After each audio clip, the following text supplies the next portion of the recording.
સંબંધ આધારરૂપ બને છે. અને બીજું બંધન છે ઇન્દ્રિય સ્વાદને કારણે આપનું આપ ભૂલી ગયો ક્યાં ભાગી. બીજું બંધન આપણા ખુદ શરીરનું છે. કુટુંબ પરિવારને તમે છોડી દો, આપણા કલ્યાણ કરવા માટે આપણું શરીર, આપણા શરીર જે ઇન્દ્રિયો છે એ જ આપણા માટે અવરોધરૂપ બને છે. ઇન્દ્રિયોના સ્વાદને લઈને જ આપણે પરિવારમાં મા બાપને ભૂલીએ છીએ, પરમેશ્વરને ભૂલી જઈએ છીએ. ઇન્દ્રિયોના જે સ્વાદ છે એને સાચા માન્યા છે, એને આપણે સુખ માન્યું છે. પણ ખરેખર જ્ઞાનથી, અંતરદ્રષ્ટિથી જો વિચારીએ તો ઇન્દ્રિયોના સ્વાદમાં વિશેષ સુખ નથી.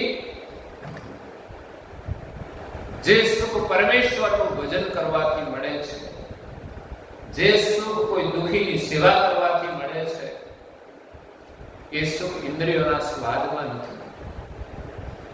ઇન્દ્રિયોના જે સ્વાદ છે એ તો આપણને ભોગી બનાવી દે છે, રોગી બનાવી દે છે, વિવેકહીન બનાવી દે છે. ઇન્દ્રિયોના સ્વાદની આસક્તિમાં તો આપણું જીવન મરણને શરણ થઈ જાય છે. દુઃખનું કારણ તપાસશો તો ખબર પડશે કે ઇન્દ્રિયોના સ્વાદની જે આસક્તિ છે એ જ આપણા દુઃખનું કારણ છે. ભગવાને બધું આપણા માટે બનાવ્યું છે. આંખો આપી છે જોવા માટે, પણ માણસ જોવાનો વિવેક ચૂકી જાય છે ત્યારે દુઃખી થાય છે. માણસની આંખો વિકારી બને છે ત્યારે દુઃખી થાય છે. એને આંખનું મૂલ્ય નથી સમજાતું કે આંખ ન હોય તો કેવી પરિસ્થિતિ આવે છે. દરેક ઇન્દ્રિય પરમાત્માએ બહુ જરૂરી બનાવેલી છે. એમાં બીમારી હોય ને કોઈ તકલીફ છે, એકાદ આંખમાં ઓછું દેખાતું હોય તોય તકલીફ છે, એકમાં ન દેખાતું હોય તોય તકલીફ છે. એક ભાઈને એક બાજુની આંખમાં દેખાતું નહોતું, જમણી બાજુ. બજારે નીકળ્યા એટલે એમણે કોઈને પૂછ્યું કે આજે એક બાજુની બજાર કેમ બંધ છે? હકીકતમાં તો એને તકલીફ હતી. તો પેલા ભાઈ આમાં મળ્યા, એને તો ખબર જ હતી કે બે લાઈન ખુલી છે, પણ એને ખબર કે આ ભાઈ એક બાજુ આ લાઈન દેખાતી નથી આંખોથી. એ કે તમે પાછા આવશો ને ત્યારે ખુલી જાય, કારણ કે સાઈડ બદલાઈ જાય એટલે પેલી આગા બાજુ આવી જાય, પછી પેલી બંધ થઈ જશે. એટલે પરમેશ્વરે આપણને આંખો જોવા માટે આપી છે, પણ સમસ્યા એ છે કે સંસારના રૂપનું દર્શન કરતા માણસની આંખો વિકારી બની ગઈ છે, શિકારી બની ગઈ છે. એ જ પ્રકારે બધી જ ઇન્દ્રિયોના સ્વાદમાં અંશની વૃત્તિ ફસાયેલી છે, જેના કારણે અંશ પરમેશ્વરનું ભજન નથી કરતો અને પોતાનો વિચાર નથી કરતો કે હું કોણ છું, મારે શું કરવું જોઈએ. ખરેખર રાત દિવસ આપણે ઉઠીને એકવાર વિચાર કરવો જોઈએ કે આ શરીરમાં રહેનારો હું કોણ છું, આ શરીરમાં હું ક્યાં છું અને શા માટે આ જીવન મળ્યું છે. પણ આપણે તેમ જ માનીએ છીએ ખાવા પીવા માટે, આનંદ કરવા માટે, વિલાસ માટે, નવરા હોય તો રખડવા માટે. એમ જ માણસનો સમય જતો રહે છે. પણ જેમણે આ શરીર બનાવ્યું, જેને આપણને બનાવ્યા, જેને દુનિયા બનાવી, એ પરમેશ્વરને શોધવાનો તો વિચાર પણ કરતો નથી કે સૃષ્ટિનું રહસ્ય શું છે, આપણા જીવનનું રહસ્ય શું છે, આપણા જીવનનું સાર શું છે. ઇન્દ્રિયોના સ્વાદમાં માણસ પાગલ થઈ ગયો છે. દરેક ઇન્દ્રિયોના સ્વાદમાં માણસ આસક્ત થઈ ગયો છે. આંખ રૂપનું દર્શન કરવા, કાન શબ્દને શ્રવણ કરવા, સાંભળવા માટે તો કાન આપ્યા છે, પણ આપણે તો એવું સાંભળીએ છીએ કે હર્ષ થાય છે અને શોક થાય છે, રાગ, કોઈના પ્રત્યે ઈર્ષા સાંભળ્યા પછી થતી હોય છે.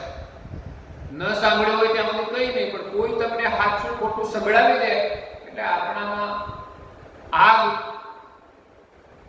લાગી જતી હોય છે.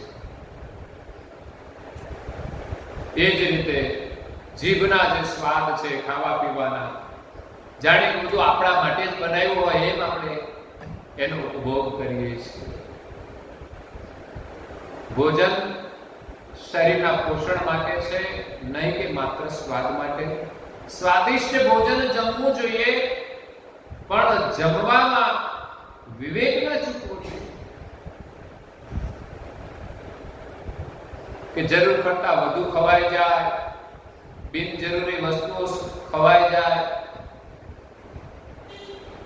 જે અનુકૂળ ન હોય એવું પણ આપણે ખાઈ લઈએ.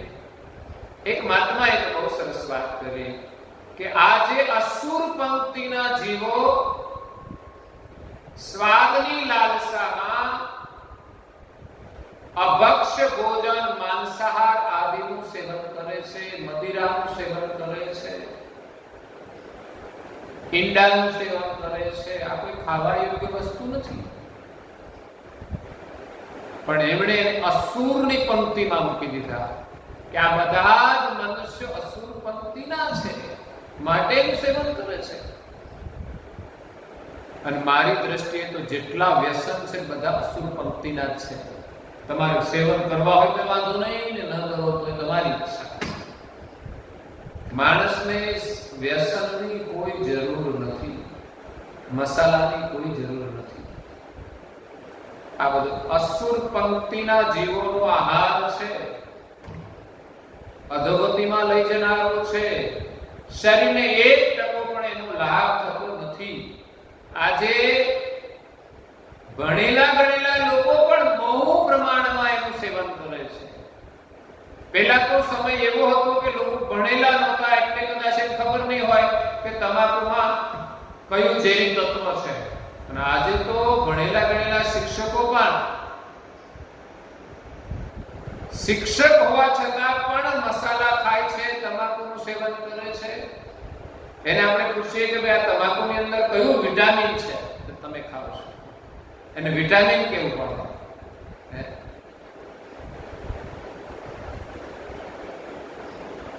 બુદ્ધિ જાણે કે ભાડે જ આપી દીધી હોય, કાં તો પોતાની પાસે પૈસા ના હોય જેમ મકાન ગીરવે આપી દે એમ લોકોએ બુદ્ધિને ગીરવે મૂકી દીધી છે. મારી દ્રષ્ટિએ ભલે ભણેલા હોય પણ બુદ્ધિ તો એને ગીરવે જ મૂકેલી છે. હવે ભાડાના મકાનમાં રહેતો એટલે ભાડે બુદ્ધિ લાવી કે કામ કરતો એમાં તો પછી શું હોય?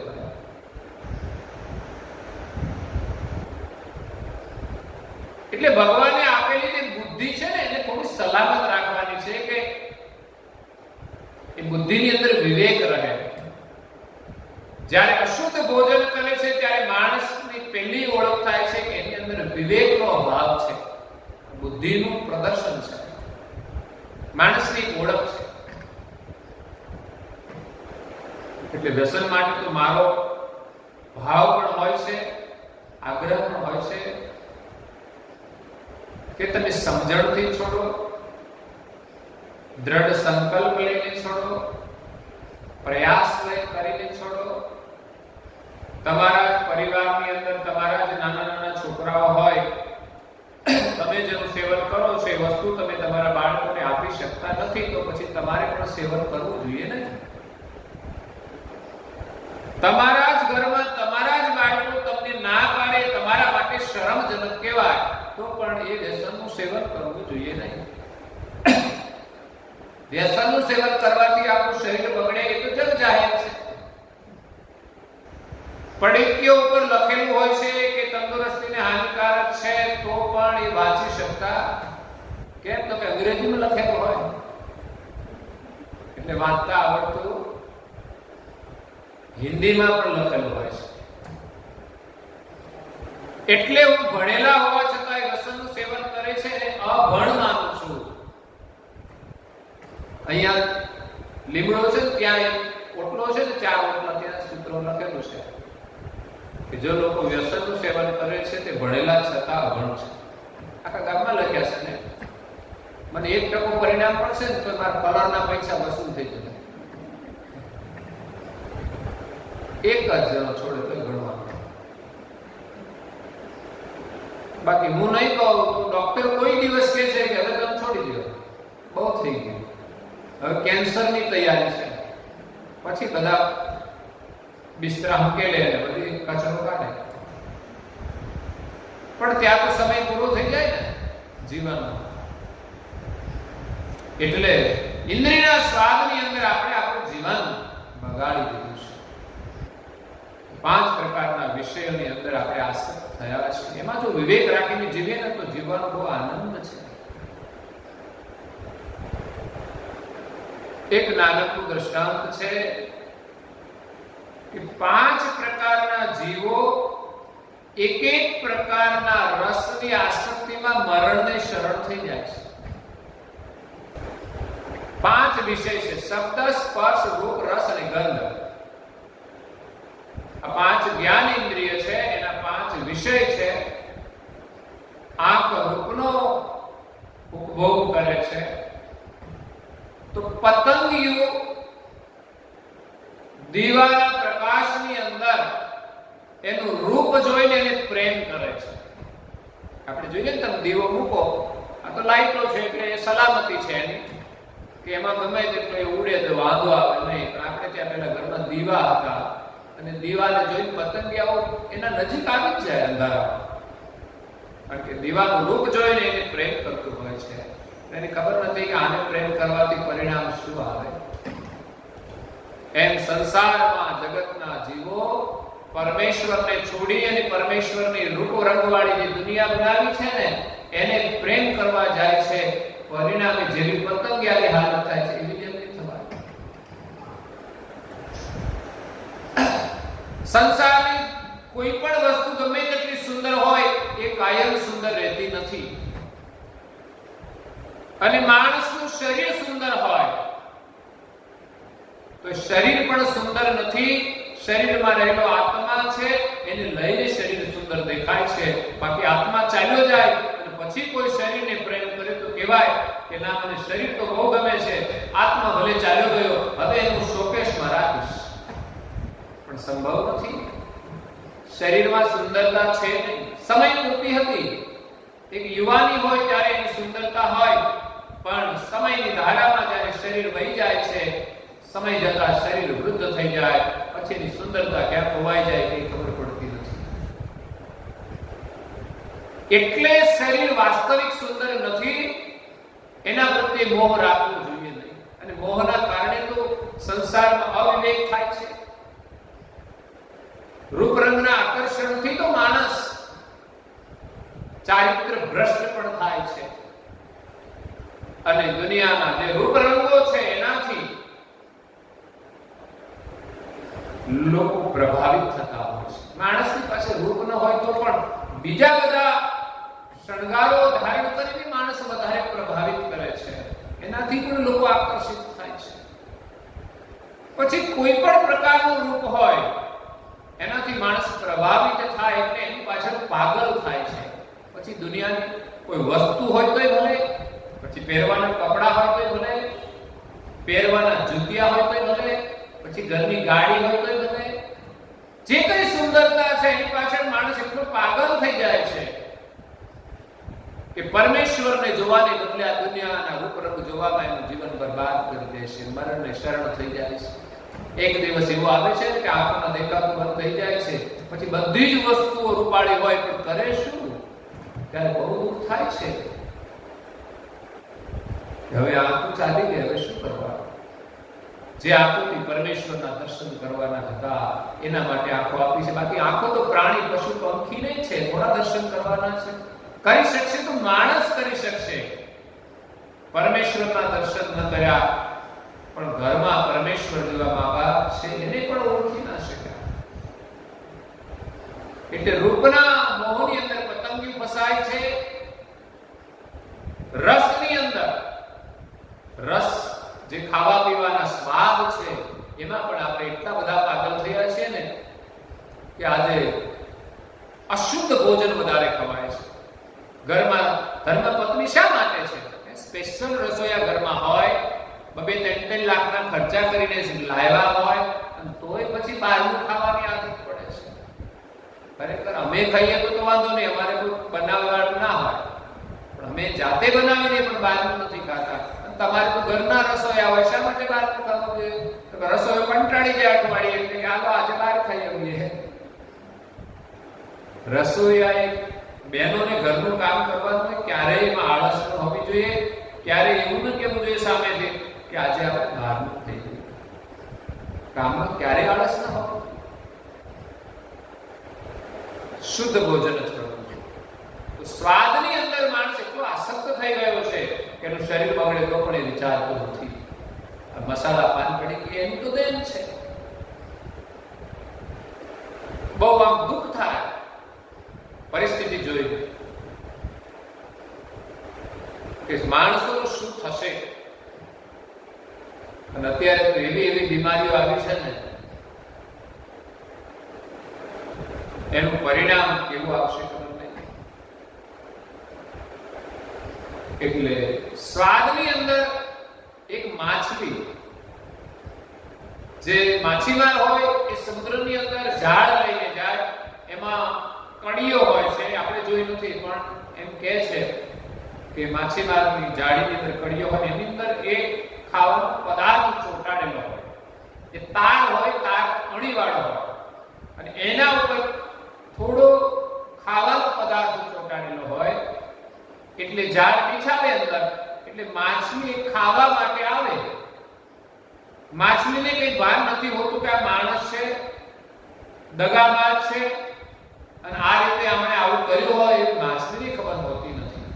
એટલે માછલી તો માત્ર ખાવાની લાલચથી એ ખાવા જાય, અને પેલો અંદરનો કાંટો અંદર સહેજ પણ ટચ થઈ જાય કે પછી માછલી ફસાઈ જાય છે, મરી જાય છે. તો એક માછલું ખાવાની લાલચમાં, સ્વાદમાં મરણને શરણ થયું.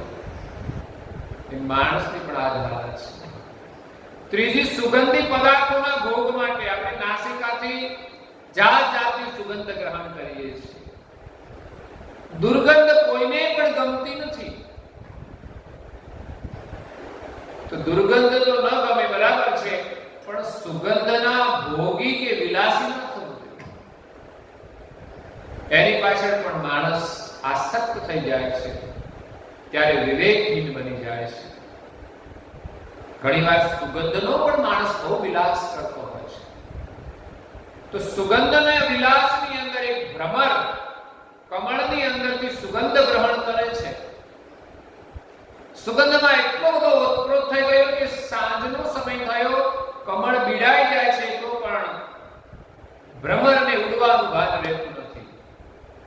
અગર તો એને ખબર હોય કે અત્યારે કમળ બીડાઈ ગયું છે, પણ એ સુગંધ નથી છોડી શકતો, અને આશા હોય કે ફરી પાછું સવાર થશે અને કમળ ખુલશે તો ઉડી જઈશ. પણ એની આશા નિષ્ફળ જાય છે. એમ કહેવાય છે કે એવી આશાથી ભ્રમર કમળમાં બેઠો, રાત્રે હાથીનું ઝુંડ આવ્યું, એમણે કમળ ઉપાડ્યું અને ફેંક્યું, અને એ જ કમળ ઉપર, કમળની અંદર ભ્રમર હતો, અને કમળ ઉપર હાથીએ પગ મૂક્યો, તો ભ્રમરનું શું થયું હશે? સેન્ડવિચ થઈ ગયું હશે. તે તેનું જીવન પણ મરણની શરણ થઈ જાય છે. એને કાં તો એ કમળની અંદર ગુંગળાઈને મરી જાય છે, એમ આખી દુનિયા સુગંધની આસક્તિમાં ગુંગળાઈને મરી જાય છે. અતિરેક વિલાસ ભોગ કરે છે, ત્યારે માણસ બીમાર થઈને મરી જાય છે. અગર તો એ પ્રકારની સુગંધ ન મળે તો દુઃખી થઈને મરી જાય છે. તો શબ્દ અને સ્પર્શ બે રસ રહ્યા. શબ્દનો વિલાસ કરીએ છીએ, સાંભળવાનો. તો એમ કહેવાય છે કે શબ્દની પાછળ હરણ પાગલ થઈ જાય છે. મોહેર વગાડનાર હોય છે, જંગલમાં જઈને વગાડે, એવી સરસ મોહેર વગાડે કે એની એના સૂર સાંભળી અને મૃગલા દોડી આવે. એ સૂરની સાથે મૃગની પ્રીતિ છે એટલે જંગલમાંથી દોડીને જ્યાં કોઈ વગાડનાર છે ત્યાં આવીને આમ નાચવા લાગે છે. અને બધા મંત્ર મુગ્ધ કર્યા પછી એ વગાડનારો શિકાર કરીને લઈ જાય છે. તો શબ્દની પાછળ તે પાગલ થયા એનું પરિણામ પણ આવ્યું મરણને શરણ. એ જ રીતે સ્પર્શ, ચામડીથી એકબીજાનો સ્પર્શ કરે અને સુખનો અનુભવ થાય, એવા વિલાસની અંદર તો દુનિયા અધોગતિના માર્ગે જતી રહે છે. ઘરની અંદર પણ આપણને એવી વસ્તુઓ ગમે કે જેના સ્પર્શથી આપણે આનંદ આવે, બધું મુલાયમ મુલાયમ જોઈએ, પણ ન મળે ત્યારે બહુ જ દુઃખ થાય છે. આપણે બધું સારું ગમે પણ ન મળે ત્યારે દુઃખ થાય છે. એ જ રીતે મોટામાં મોટું સુખ વિજાતી શરીરના સ્પર્શનું હોય છે. અને એની અંદર માણસ પોતાનું ભાન ભૂલીને ચારિત્ર ભ્રષ્ટ પણ થઈ જાય છે. એટલે સ્પર્શનું સુખ પણ વિકારી છે. જો સુખ લેવું હોય તો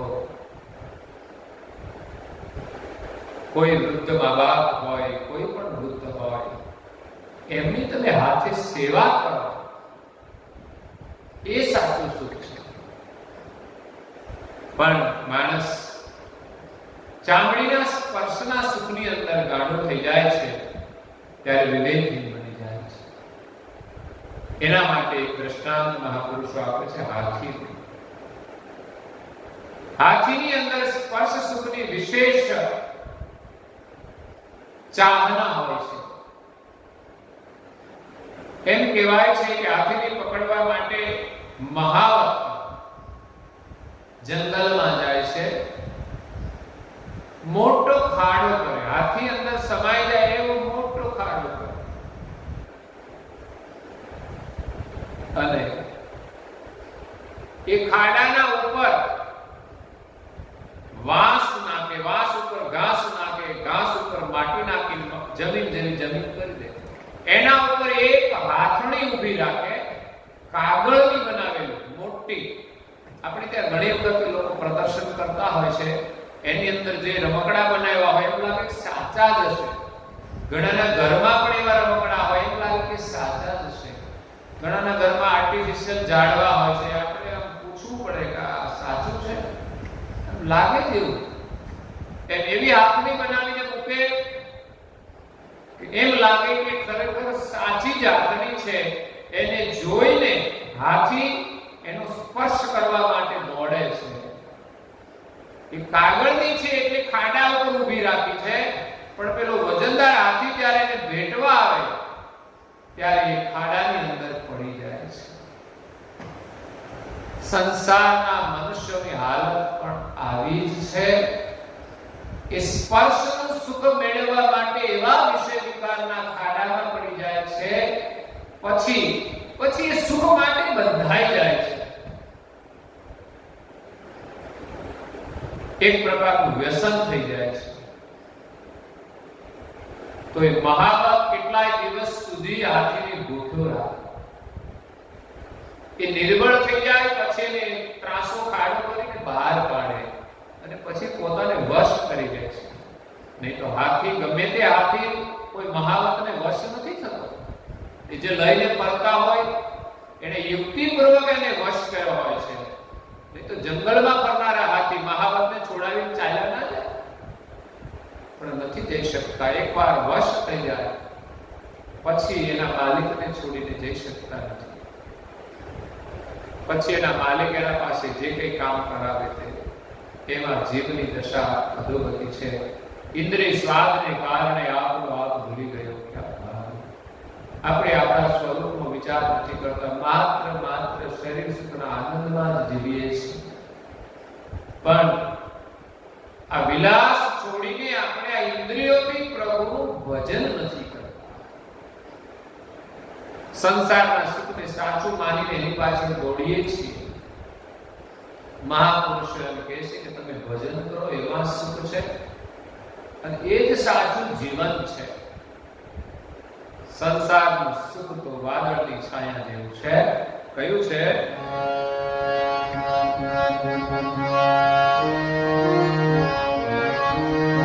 હે સંસાર સુખ વાદળની છાયા, હે સંસાર સુખ વાદળની છાયા, તેમાં તમે શું લાગી માયા રે, તેમાં તમે શું લાગી માયા, એ તારી અમરતી કાયા રે, તારી અમરતી કાયા રે, એક કૈવલનો કરી રે,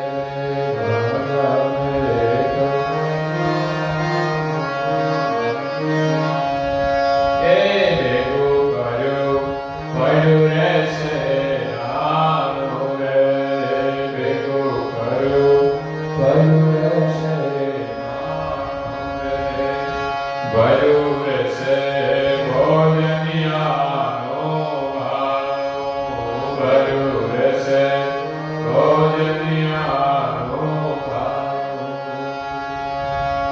ઓચિંતાનો એ આવી જશે ટાણું રે, ઓચિંતાનો આવી જશે ટાણું રે, બદલ કૈવલનો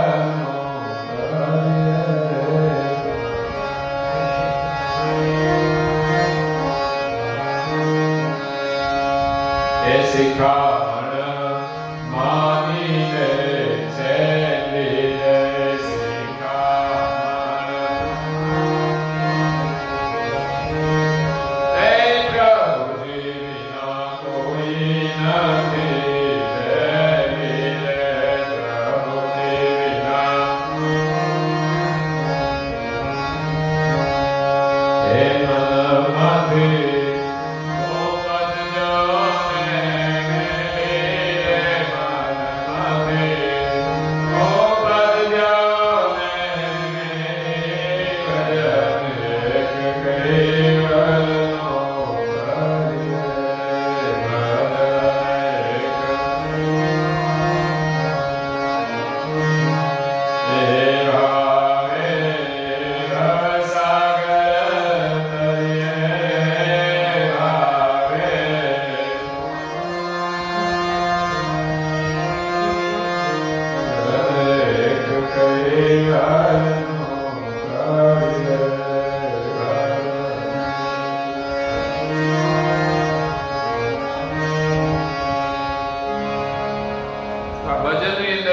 શિખામણ આપી દીધી કે પ્રભુ વિના આપણું કોઈ બેલી નથી. મનમાંથી હું પદ છોડી દો એટલે ઘરમાં કોઈ સમસ્યા નથી. ઘરમાં જેટલા ઝઘડા છે બધા હું પદના છે. જેને અત્યારે ઈગો કહે છે, ઈગો છે ને એ ફુગા જેવો છે. જેમ જેમ હવા ભરાય ને પછી તો એની લિમિટ હોય એટલે પછી ફૂટે. ભેગું કર્યું પડ્યું રહેશે તારું નાણું, ભોજનિયાનું ભરેલું રહેશે ભાણું, ઓચિંતાનું આવી જશે ટાણું. ખબર નથી ક્યારે કાળ આવશે. ભોજન ઉપર બેઠા હશું તો ભોજન પડ્યું રહેશે અને બેંકમાં જમા કરેલા નાણાં પડ્યા રહેશે અને આપણે હાલી નીકળીશું. જે આપણે માનતા હતા કે આ બધું મારું છે, પણ એક દિવસ બધું છોડીને જવું પડે છે. તો ભજન એ કૈવલ કરી લઈએ, જીવન સફળ થઈ જશે. તો આજે વિષ્ણુભાઈ અને એમના પુત્ર શ્રી વિરેન્દ્રભાઈ સપરિવારજનો હાર્દિક ભાવનાથી માતાજીની કોઈ બાધા હતી છોકરાઓ માટે તો ગુરુકથા રાખવાની. તો આજે તમને બધાને એમની બાધાથી સત્સંગનો પ્રસાદ મળ્યો, પ્રભુના આશીર્વાદ પ્રાપ્ત થયા. અને હંમેશા જીવનમાં કોઈ પણ ક્ષેત્રે આપણે આગળ વધીએ પરમ ગુરુને આગળ રાખી, પરમેશ્વરને આગળ રાખી અને ચાલીએ અને નિયમિત પરમેશ્વરનું ભજન કરવાનું આપણે ન ભૂલીએ. રોજ સવારે અડધો કલાક, સાંજે 15-20 મિનિટ કે અડધો કલાક અવશ્ય ગુરુ મહારાજની પ્રાર્થના કરીએ. પરમ ગુરુની જે આજ્ઞાઓ છે એમાં વિશ્વાસ રાખીને આપણે જો પાલન કરીશું તો ચોક્કસ એના આશીર્વાદ આપણી સાથે રહેશે. સવારે સૂર્યોદય પહેલા ઉઠવાનો નિયમ છે. કંઈ પણ કામકાજ હોય તો એ પ્રમાણે વહેલા ઉઠીને આપણે નાહી ધોઈ અને પ્રભુની સેવા કરી લેવી. પરમની ઉપાસના છે. આખી ઉપાસનાનો સમય ઓછો મળે તો 25% 15 મિનિટ ઉપાસના તો આપણે અવશ્ય કરવી જોઈએ. ગુરુ મહારાજનો ઉપદેશ લીધો હોય, કંઠી બંધાવેલી હોય તો માત્ર કંઠી બંધાવવાથી કલ્યાણ નથી થતું, પણ આપેલો જે મંત્ર છે એ મંત્ર આવડતો હોય તોય કલ્યાણ ના થાય, પણ મંત્રનો જાપ કરવા બેસીએ તો એનો લાભ થાય છે. એટલે અવશ્ય પરમ ગુરુની આજ્ઞા પ્રમાણે તો આપણે 2 ઘડી એટલે 48 મિનિટ બેસવું પડે રોજે, પણ 1 ઘડી બેસીએ 24 મિનિટની તો પણ ઘણું છે. એટલું ન બેસીએ તો આપણે 1 કે 2 માળા પણ મિનિમમ અવશ્ય કરવી જોઈએ. અને રજા હોય, સમય હોય ત્યારે વિચારીએ કે આજે તો આપણે કંઈ જ કામ નથી, ખાઈ પી નાસ્તો કરીને આપણે ટીવી જોવાનું છે, કાં તો કંઈ બજારે આંટો મારવા જવાનું છે, તો પછી ભજનમાં અડધો કલાક કેમ વધારે ન કાઢીએ, ઉપાસના પૂરી કેમ ન કરીએ, ગ્રંથનું વાંચન કેમ ન કરીએ. અમૂલ્ય ધર્મ ગ્રંથો છે, વિશ્વની અજોડ સંપત્તિ છે, જે હજારો વર્ષ સુધી મહાપુરુષો તપસ્યા કરીને પણ જે નથી પામી શક્યા એ ગતિનો અનુભવ આ ગ્રંથોમાં છે. એટલે મારી તો વિનંતી છે કે રોજ તમે 2 પેજ કે 1 પેજ અવશ્ય વાંચવાનો નિયમ રાખશો તો વર્ષમાં એકાદ ગ્રંથ વાંચશો તો પરમ ગુરુના જે વચન છે એ પવિત્ર વચનો આપણા માટે ઔષધનું કામ કરશે. એમાં રહેલી જે સમજ છે એ આપણા માટે સુખનું માધ્યમ બનશે.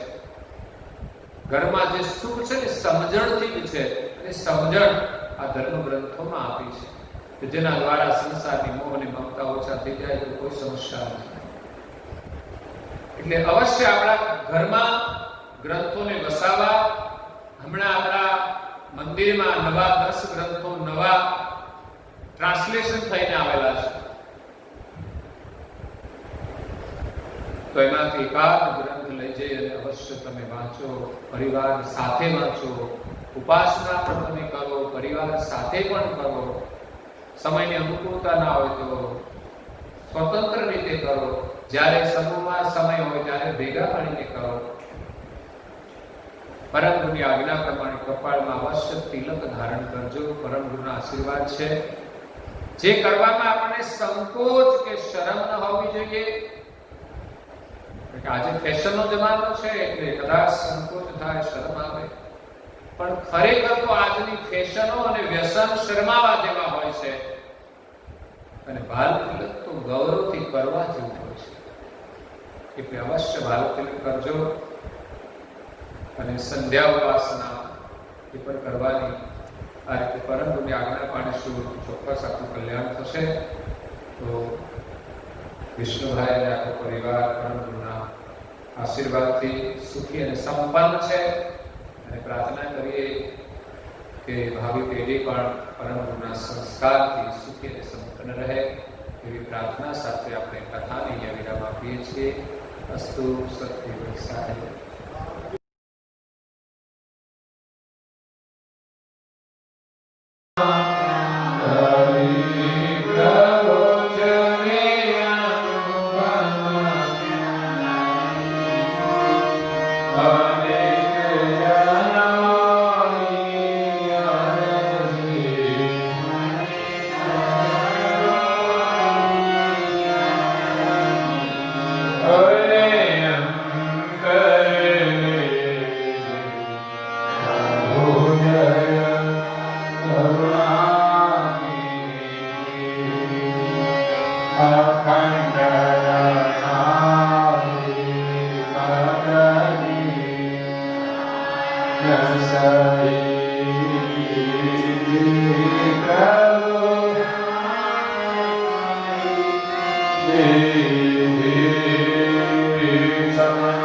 Saraya, Saraya,